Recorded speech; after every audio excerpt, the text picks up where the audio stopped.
source of trouble for him, but he was still nice to me, you know. Even so, and I wasn't that bad. Think about it. I've seen worse, but he was really special, and he showed by example how a person should be. When he retired, he sat himself down, started learning Gemara. He came to the yeshuv to live by us for a while. First thing, he joined with Dr. Harrow and Mr. Steinberg, and those were the three who started. Well, Mr. Fisher wasn't there yet. When he arrived, he joined. But it was just the three of them. That's when it started, and they were learning Daf Yomi. Before that, before before we had a meeting for Mincha Marav.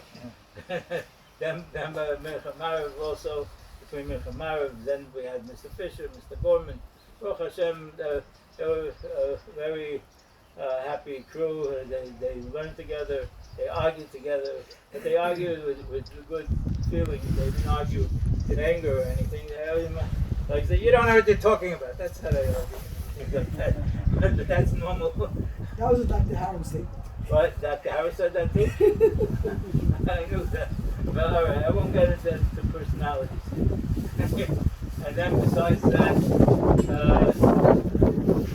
besides being in that way, it was a very good example for us.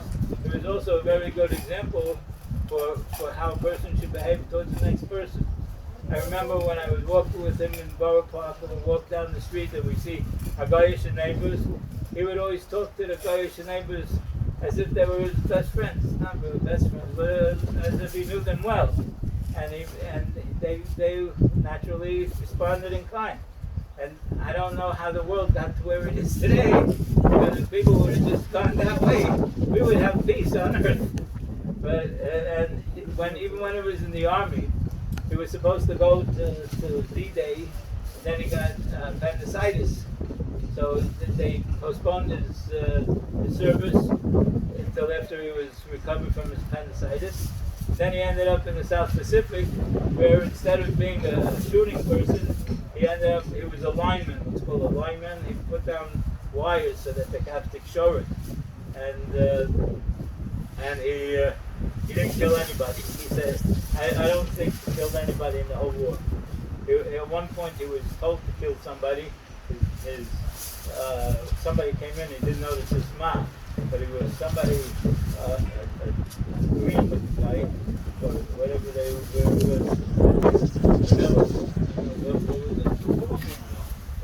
he was in the Philippines, but the guy said, no, he's one of our guys. He comes and cleans our clothes and stuff like that. So he just didn't know that it was his mom. So he got into trouble because the sergeant hated Jews. But he taught his sergeant a lesson by beating him in chest when the sergeant thought they could beat anybody. But he couldn't.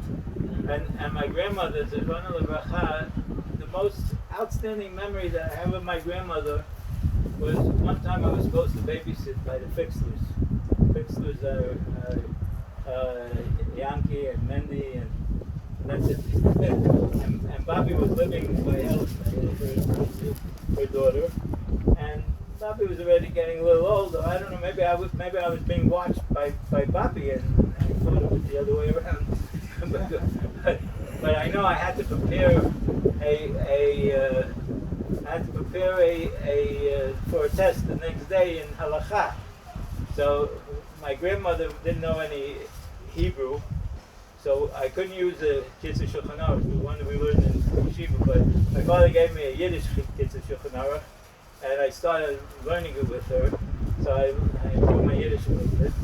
And I remember one word, but she was just an amazing person. She was so important. She made the princess cakes. And this was a very nice one.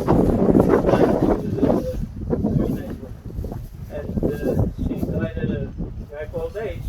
But she suffered a lot because she lost most of her sons within her lifetime. At least 2 of the 3, 4. She lost most of her sons once in a lifetime. Oh, what can I tell you?